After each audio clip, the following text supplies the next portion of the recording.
উচ্চ মূল্যস্ফীতিকে বাংলাদেশের অর্থনীতির জন্য এখন সবচেয়ে বড় চ্যালেঞ্জ হিসাবে দেখছে বিশ্বব্যাংক। একই সাথে ব্যাংকিং খাত সহ আর্থিক খাতের দুর্বলতা অর্থনীতিকে ভোগাচ্ছে জানিয়ে বিশ্বব্যাংক বলছে, এমন নানা কারণে চলতি 2023-24 অর্থ বছরে জিডিপি প্রবৃদ্ধি খানিকটা কমে 5.6% হতে পারে। মঙ্গলবার ঢাকা কার্যালয়ে বাংলাদেশ ডেভেলপমেন্ট আপডেট প্রকাশ অনুষ্ঠানে এই পূর্বাভাস দেয় সংস্থাটি। এছাড়া ব্যাংকিং খাতে মার্জার বা একীভূতকরণ সতর্কতার সাথে করার পরামর্শ দিয়েছে বিশ্বব্যাংক। হাসানুল শাওনের রিপোর্ট। বাংলাদেশ ডেভেলপমেন্ট আপডেটে বিশ্বব্যাংক বলেছে, বাংলাদেশের অর্থনীতি এখন অনেক চ্যালেঞ্জের মধ্যে আছে। চলতি হিসেবের ঘাটতি ব্যবস্থাপনার পাশাপাশি আমদানি ব্যয় মেটানো এখন বাড়তি চাপ তৈরি করেছে অর্থনীতিতে। এ অবস্থায় মুদ্রা বাজারে সঠিক ব্যবস্থাপনার পরামর্শ দিয়ে বিশ্বব্যাংক বলছে, অন্যথায় রিজার্ভ সংরক্ষণ কঠিন হবে। এমন নানা চাপ সামলে চলতি অর্থবছরে জিডিপি প্রবৃদ্ধি কিছুটা কমবে বলেই পূর্বাভাস দিল বিশ্বব্যাংক। GDP growth is projected to slow to 5.6% in FY24. এই অর্থ বছরে জিডিপির প্রবৃদ্ধি কিছুটা কমে 5.6% হতে পারে। তবে আগামী দিনে টেকসই প্রবৃদ্ধির স্বার্থে আর্থিক খাতের সংস্কার কার্যক্রমকে এগিয়ে নিতে হবে। বিশ্বব্যাংক বলছে, উচ্চ মূল্যস্ফীতি চাপে ফেলছে দেশের কম আয়ের মানুষদের। এ অবস্থায় ব্যাংকের সুদের হার বাজারের উপর ছেড়ে দিয়ে সংকোচনমূলক মুদ্রানীতি গ্রহণের পরামর্শ দিয়েছে সংস্থাটি। উচ্চ মূল্যস্ফীতি বাংলাদেশের জন্য বড় সমস্যা, কারণ এর ধাক্কা সামলানো বেশ কঠিন হচ্ছে অনেক পরিবারের জন্য। খরচ বাড়লেও প্রকৃত মজুরি না বেড়ে একটা অবস্থায় স্থির হয়ে আছে। এই অবস্থায় মুদ্রানীতিকে ব্যবহার করতে হবে মূল্যস্ফীতি নিয়ন্ত্রণে। ব্যাংকিং খাতের দুরবস্থার জন্য নিয়ন্ত্রক সংস্থার দুর্বল তদারকি ব্যবস্থাকে দায়ী করে বিশ্বব্যাংক বলছে, খেলাপি ঋণ কমানোর উদ্যোগ নেয়ার পাশাপাশি ব্যাংকিং খাতে সংস্কারকে সতর্কভাবে এগিয়ে নিতে হবে। বাংলাদেশকে অবশ্যই ব্যাংকিং খাতে শৃঙ্খলা আনতে হবে। সে হিসেবে দুর্বলের সাথে সবল ব্যাংকের মার্জারের উদ্যোগ সতর্কভাবে বাস্তবায়ন করতে হবে। এক্ষেত্রে ব্যাংক একীভূতকরণের সঠিক দিক নির্দেশনা মানতে হবে। জ্বালানি তেলের মূল্য সমন্বয় পদ্ধতি চালু, রফতানিতে ভর্তুকি কমানো এবং সংস্কারের কারণে রাজস্ব আদায় বাড়লে আগামী দিনে জিডিপি প্রবৃদ্ধি কিছুটা বাড়বে বলেও জানিয়েছে বিশ্বব্যাংক। Hasanul Shaon, NTV news, Dhaka. এই ঈদে দেশ জুড়ে কেনাকাটার ফুর্তি হবে শুধু বিকাশে, সাথে ডিসকাউন্ট কুপন, ইনস্ট্যান্ট ক্যাশব্যাক।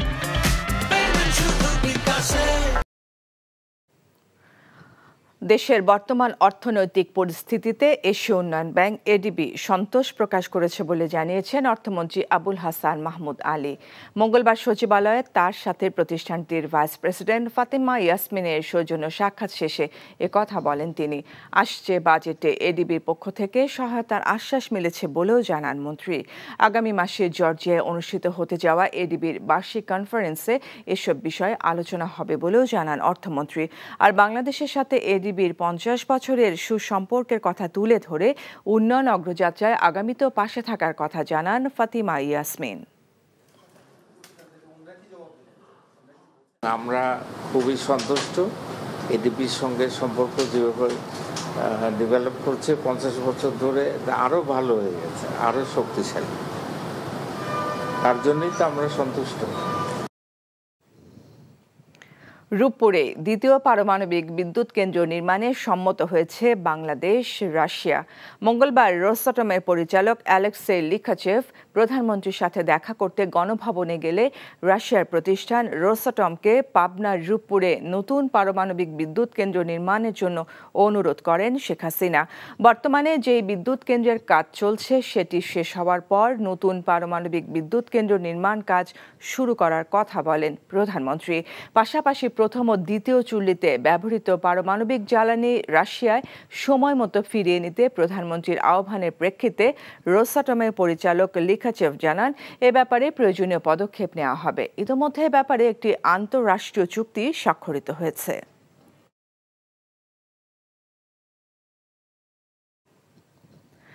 3 দিনের চিকিৎসা শেষে রাজধানীর এভারকেয়ার হাসপাতাল থেকে গুলশানের বাসভবন ফিরোজায় ফিরেছেন বিএনপি চেয়ারপারসন বেগম খালেদা জিয়া।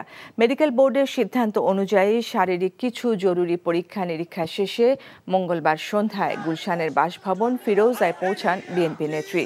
খালেদা জিয়ার ব্যক্তিগত চিকিৎসক ও বিএনপির vice chairman AZM Zahid Hossain জানান, বিএনপি নেত্রীর বেশ কিছু পরীক্ষা নিরীক্ষার পর গতকাল থেকে অনেকটা সুস্থ বোধ করছেন তিনি।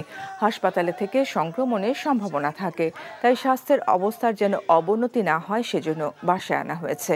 দেশবাসীর কাছে বিএনপি চেয়ারপারসন দোয়া চেয়েছেন বলেও জানান তিনি। ওনার শারীরিক সুস্থতা যেটুকু হয়েছে সেটি যাতে আরও হসপিটালের পরিবেশের কারণে বা কোনো ধরনের ক্রস ইনফেকশনের কারণে আরও বেশি খারাপের দিকে না যায়, সেজন্যই মেডিকেল বোর্ডের তত্ত্বাবধানে ওনার চিকিৎসা বাসাতেই সার্বক্ষণিকভাবেই চলবে। সেজন্য আজকে উনি অপেক্ষাকৃত স্বস্তি বোধ করার কারণেই ওনাকে আজকে বাসায় শিফট করা হয়েছে। দেশের স্বাধীনতা সার্বভৌমত্ব ক্ষুণ্ণ করে ভারত আওয়ামী লীগকে ক্ষমতায় থাকায় সাহায্য করছে বলে অভিযোগ করেছেন বিএনপির সিনিয়র যুগ্ম মহাসচিব রিজভী আহমেদ। মঙ্গলবার নয়াপল্টনে দলের কেন্দ্রীয় কার্যালয়ে গরিব দুস্থদের মাঝে ঈদ উপহার বিতরণ অনুষ্ঠানে তিনি এমন অভিযোগ করে বলেন, দেশের মানুষের আকাঙ্ক্ষাকে পদদলিত করে নির্বাচনে হস্তক্ষেপ করেছে ভারত। সামান্য অজুহাতে সীমান্তে হত্যা করছে বাংলাদেশিদের। সে দেশের পণ্য বর্জন ন্যায়সঙ্গত মন্তব্য করে রিজভী আহমেদ বলেন, বাংলাদেশকে নিয়ন্ত্রণ করতে চায় ভারত। এর জন্য ক্ষমতাসীনদের দায়ী করে তিনি বলেন, আওয়ামী লীগ দেশের সংখ্যাগরিষ্ঠ মানুষের সাংস্কৃতিক মূল্যবোধ নষ্ট করে দেশকে অর্থনৈতিক ও রাজনৈতিকভাবে অন্যের অধীনতার দিকে ঠেলে দিচ্ছে। তারা বাংলাদেশের জনগণ, বাংলাদেশের সার্বভৌমত্ব, বাংলাদেশের স্বাধীনতা কোনো কিছুই মানে না। তারা একটি রাজনৈতিক দল, তারা আজীবন ক্ষমতায় থাকুক এই জন্য তাদের পক্ষে তারা অবস্থান গ্রহণ করে, তাদেরকে সার্টিফিকেট দেয়, তাদের জন্য ওকালতি করে আরো পৃথিবীর বিভিন্ন দেশে। এই দেশের জনগণের অন্যান্য রাজনৈতিক দলকে যারা অপছন্দ করে, ঘৃণা করে, আমরা তাদের কাপড় পরবো কেন? আমরা তাদের জিনিস কিনবো কেন? ওরা তো আমাদেরকে মর্যাদা দেয় না। একদিন 2 দিন পর বাংলাদেশিদেরকে নানা অজুহাতে গুলি করে হত্যা করে। এই ঈদে দেশ জুড়ে কেনাকাটার ফুর্তি হবে শুধু বিকাশে, সাথে ডিসকাউন্ট কুপন, ইনস্ট্যান্ট ক্যাশব্যাক।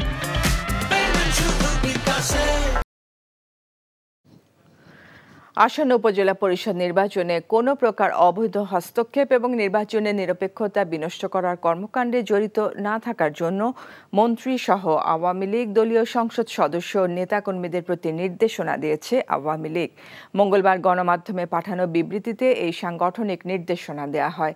ইতিমধ্যে নির্বাচন কমিশন প্রথম 2 ধাপের উপজেলা নির্বাচনের তফসিল ঘোষণা করেছেন। বিবৃতিতে বলা হয়, উপজেলা নির্বাচন যেন সুষ্ঠু ও নিরপেক্ষ হয় সে বিষয়ে সরকার নির্বাচন কমিশনকে সর্বাত্মক সহযোগিতা করবে। নির্বাচনী আইন অনুযায়ী এই নির্বাচনে মন্ত্রী সংসদ সদস্যদের হস্তক্ষেপ করার কোনো সুযোগ নেই। এরপরেও কেউ এই নির্বাচনে কোনো ধরনের অবৈধ হস্তক্ষেপ করলে তার বিরুদ্ধে আইনানুগ ব্যবস্থা গ্রহণ করা হবে বলেও বিবৃতিতে জানানো হয়। মানি লন্ডারিং প্রতিরোধ আইনের মামলায় নোবেলজয়ী অর্থনীতিবিদ ডক্টর মোহাম্মদ ইউনুস সহ 14 জনের বিরুদ্ধে দেওয়া অভিযোগপত্র আমলে নিয়েছেন আদালত। আগামী 2রা মে অভিযোগ গঠনের শুনানির দিন ধার্য করা হয়েছে। দেশে আইনের শাসন নেই উল্লেখ করে মানুষের রেহাই পাওয়ার পথ বের করতে হবে বলে মন্তব্য করেন ডক্টর মোহাম্মদ ইউনুস। আপেল শাহরিয়ারের রিপোর্ট। গ্রামীণ টেলিকমের অর্থ আত্মসাৎ ও পাচারের অভিযোগে ডক্টর মোহাম্মদ ইউনুস সহ 14 জনের বিরুদ্ধে দুদকের মামলা পর্যালোচনা করে গ্রহণ করেন বিচারক জগলুল হোসেন। ঢাকা মহানগর জজ আদালতে এ সময় উপস্থিত ছিলেন নোবেলজয়ী ডক্টর মোহাম্মদ ইউনুস। মামলার এজাহারে বলা হয়েছে, আসামিরা গ্রামীণ টেলিকমের কর্মচারীদের ফান্ডের 25 কোটি 22 লাখ টাকা জালিয়াতির মাধ্যমে আত্মসাৎ করেছেন।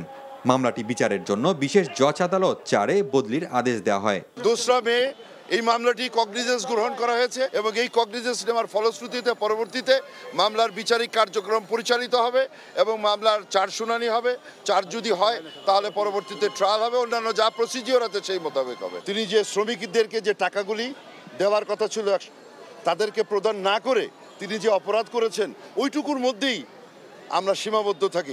দেশে আইনের শাসন নেই জানিয়ে মানুষের রেহাই পাওয়ার পথ বের করতে হবে বলে জানান মোহাম্মদ ইউনূস। মানুষ যেভাবে বাঁচতে চায়, যেভাবে থাকতে চায়, সেভাবে থাকতে পারছে না। আইনের শাসন বলে যে একটা জিনিস, সেটা আমরা পাচ্ছি না কোথাও। আমরা যেটা করতে চাচ্ছিলাম সেটা করতে পারছি কিনা, না করতে পারলে সেটা কিভাবে আমরা প্রতিবাদ জানাবো, কিভাবে আমার কথাগুলো আমরা শোনাতে পারবো, সেই শোনাবার পথ আমরা বের করি। পথ আমাদের বের করতেই হবে, এটা ছাড়া কোনো বই নেই। আসামি পক্ষের আইনজীবী জানান এ মামলার কোনো ভিত্তি নেই। মামলার নেবিচারের প্রশ্ন যে কথাটা বলেছেন এটা অত্যন্ত সংক্ষিপ্ত। এই যে আজকের যে মামলাটা, এই মামলাটার বিচারই হয়েছে লেবার কোর্টে। অভিযোগ যেহেতু আমলে নিয়েছে, এখন আমরা নেক্সট টাইম যে তারিখে যাব আমরা ট্রায়াল ফেস করব। গেল 1 ফেব্রুয়ারি ঢাকা মহানগর দায়রা জজ আদালতে অর্থ পাচারের দায়ে মোহাম্মদ ইউনূস সহ 14 জনের বিরুদ্ধে অভিযোগপত্র দাখিল করে দুদক। Apel Shahriar, NTV news, Dhaka. বাংলাদেশ প্রকৌশল ও প্রযুক্তি বিশ্ববিদ্যালয় বুয়েটের ছাত্র রাজনীতি বন্ধের জন্য প্রধানমন্ত্রী শেখ হাসিনার হস্তক্ষেপ কামনা করেছেন আন্দোলনরত শিক্ষার্থীরা। মঙ্গলবার সন্ধ্যায় ব্রিফিংয়ে প্রধানমন্ত্রীর কাছে এই দাবি জানান তারা। এদিকে এখনই বুয়েটে ছাত্রলীগ কমিটি ঘোষণা করবে না বলে জানিয়ে ছাত্রলীগ সভাপতি সাদ্দাম হোসেন বলেছেন, শিক্ষার্থীদের আস্থা নিয়েই বুয়েটে রাজনৈতিক কর্মকাণ্ড পরিচালনা করা হবে। মদুল ইসলামের রিপোর্ট। বুয়েটে ছাত্র রাজনীতি বন্ধের দাবি জানিয়ে গত কয়েকদিন ধরেই ক্যাম্পাসে আন্দোলন করছিলেন শিক্ষার্থীরা। এরই মধ্যে এক রিটের প্রেক্ষিতে ওই বিশ্ববিদ্যালয়ে ছাত্র রাজনীতি চালুর পক্ষে রায় দেয় উচ্চ আদালত। কিন্তু এরপরও আন্দোলন চালিয়ে যাচ্ছেন শিক্ষার্থীরা। মঙ্গলবার সন্ধ্যায় ব্রিফিংয়ে আন্দোলনের সর্বশেষ অবস্থা জানাচ্ছিলেন আন্দোলনকারীরা। মাননীয় প্রধানমন্ত্রী, আপনি আমাদের পাশে দাঁড়ান। আপনি সকল সময় শিক্ষার্থীদের পাশে থেকেছেন। আমরা জানি এই দুর্দিনে আপনি আমাদের ছেড়ে না। আমাদের চাওয়া বুয়েটকে ঘিরে আমাদের জাতির জনকের যে ভীষণ ছিল তাকে বাস্তবায়ন করা হোক। বঙ্গবন্ধু শেখ মুজিবুর রহমান বুঝতে পেরেছিলেন বুয়েটের প্রকৃতি ভিন্ন, তাই তিনি নিজে রাজনীতির আওতা থেকে এই বিশ্ববিদ্যালয়কে বাইরে রেখেছিলেন। আজ যখন তারই গড়ে তোলা রাজনৈতিক দলের নেতাকর্মীরা বুয়েটের মতো বিশেষায়িত একটি বিশ্ববিদ্যালয়কে যে কোনো মূল্যে রাজনীতির আওতায় আনার কথা বলে, আমরা বিশ্বাস করি তখন জাতির জনক বঙ্গবন্ধু শেখ মুজিবুর রহমানের আদর্শ ও সিদ্ধান্তকে অপমান করা হয়। এর আগে দুপুরে ঢাকা বিশ্ববিদ্যালয়ের মধুরী ক্যান্টিনে জরুরি সংবাদ সম্মেলনে ছাত্রলীগ সভাপতি বলেন, বুয়েটের সবার সাথে আলোচনার পরেই সেখানে ছাত্রলীগের কমিটি দেওয়ার বিষয়ে সিদ্ধান্ত নেওয়া হবে। আর কেন্দ্র থেকে চাপিয়ে দেওয়া রাজনীতিতে বুয়েট পরিচালিত হবে না বলেও জানান তিনি। বুয়েটের ছাত্র রাজনীতির কাঠামো কিরকম হবে এটি বাংলাদেশ প্রকৌশল বিশ্ববিদ্যালয়ের শিক্ষার্থীরাই নির্ধারণ করবে। আমরা বুয়েটের শিক্ষার্থী, প্রশাসন, শিক্ষক, অ্যালামনাই, সাবেক ছাত্র নেতৃবৃন্দ, সাবেক সংসদ নেতৃবৃন্দ সবার প্রতি আহ্বান জানাবো যে আপনারা সবাই মিলে আলাপ আলোচনা করুন। মৌলবাদী কর্মকাণ্ড প্রতিরোধে, সাংস্কৃতিক চেতনা জাগরণের ক্ষেত্রে বাংলাদেশ প্রকৌশল বিশ্ববিদ্যালয় একাডেমিক কারিকুলামের পাশাপাশি এই সাংস্কৃতিক ক্যালেন্ডার বাস্তবায়ন করছে, সেই আহ্বানটি আমাদের থাকছে। এদিকে বিকেলে ঢাকা বিশ্ববিদ্যালয়ের রাজু ভাস্কর্যের সামনে মানববন্ধন করে বুয়েটের আন্দোলনরত শিক্ষার্থীদের সাথে সংহতি প্রকাশ করেন ছাত্র অধিকার পরিষদ। মইদুল ইসলাম, এনটিভি নিউজ, ঢাকা। ঈদ যাত্রা শুরু হয়েছে। সড়ক পথে কেউ বাসে, আবার কেউ ট্রেনে ও নৌপথে সপরিবার নিয়ে যাচ্ছেন বাড়ি। ট্রেন যাত্রার খবর জানাতে এই মুহূর্তে কমলাপুর রেল স্টেশনে আছেন সহকর্মী নাজিবুর রহমান। সরাসরি যাচ্ছি তার কাছে। নাজিব, ঈদের তো আরো 1 সপ্তাহ বাকি। এই মুহূর্তে রেল স্টেশনে ঘরমুখী যাত্রীদের ভিড় কেমন দেখছেন?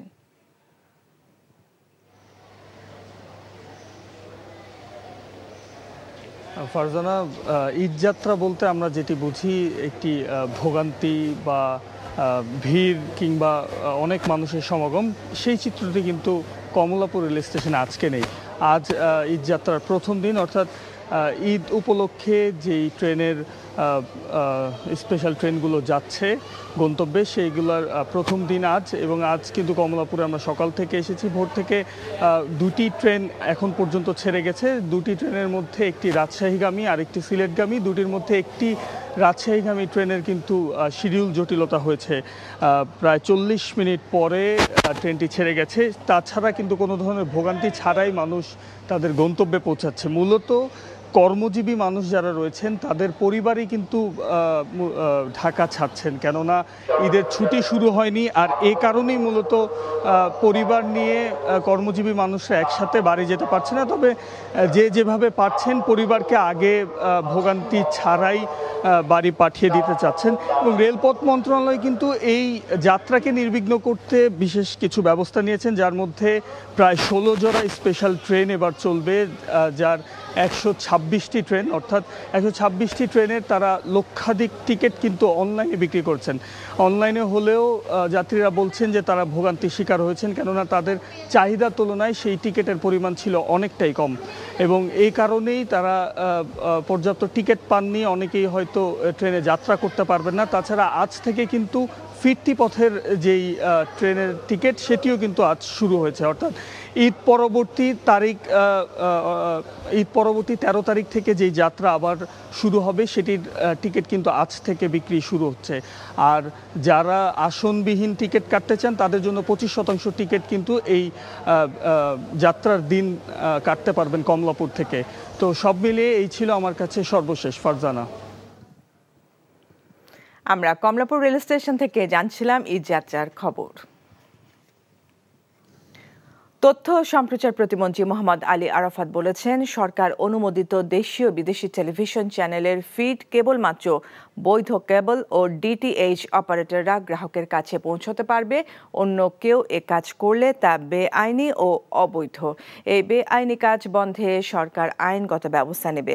মঙ্গলবার সচিবালয়ে তথ্য সম্প্রচার মন্ত্রণালয়ের সভাকক্ষে ডাক, টেলিযোগাযোগ ও তথ্য প্রযুক্তি মন্ত্রণালয়ের সাথে দেশি বিদেশি টেলিভিশন চ্যানেলের অবৈধ সম্প্রচার বন্ধে আইনগত ব্যবস্থা গ্রহণ সংক্রান্ত সভা শেষে প্রতিমন্ত্রী এ কথা জানান। বলেন, বিদেশি চ্যানেলের অবৈধ সম্প্রচারে বিজ্ঞাপনবিহীন ক্লিন ফিড প্রচারের ব্যবস্থা ব্যাহত হচ্ছে। তাই দেশের জনগণের স্বার্থে এই সংক্রান্ত আইনের বাস্তবায়ন করা হবে। ক্লিন ফিডের কোনো ব্যবস্থা নেই। প্রত্যেকটি চ্যানেলের, বিদেশি চ্যানেলগুলোর ক্ষেত্রে যে ক্লিন ফিডের ব্যবস্থা করা হয়েছে, কেন? যাতে করে বিদেশি কমার্শিয়ালগুলি বাংলাদেশে কোনো ধরনের বাংলাদেশ সরকার রাজস্ব পায় না কিন্তু এখানে চালানো হয়, সেগুলো যাতে আমরা আটকাতে পারি। অবৈধভাবে যারা এগুলো পরিচালনা করছে, বিভিন্ন ধরনের সেট টপ বক্সের মাধ্যমে অবৈধভাবে চ্যানেলগুলি দেখাচ্ছে, ক্লিন ফিডের কোনো ব্যবস্থা নেই, ইচ্ছা মতন তাদের বিভিন্ন কমার্শিয়াল দেখাচ্ছে এবং সরকার, বাংলাদেশের জনগণ এখানে ক্ষতিগ্রস্ত হচ্ছে। কাজে এখানে আমরা আইনি। এই ঈদে দেশ জুড়ে কেনাকাটার ফুর্তি হবে শুধু বিকাশে, সাথে ডিসকাউন্ট কুপন, ইনস্ট্যান্ট ক্যাশব্যাক।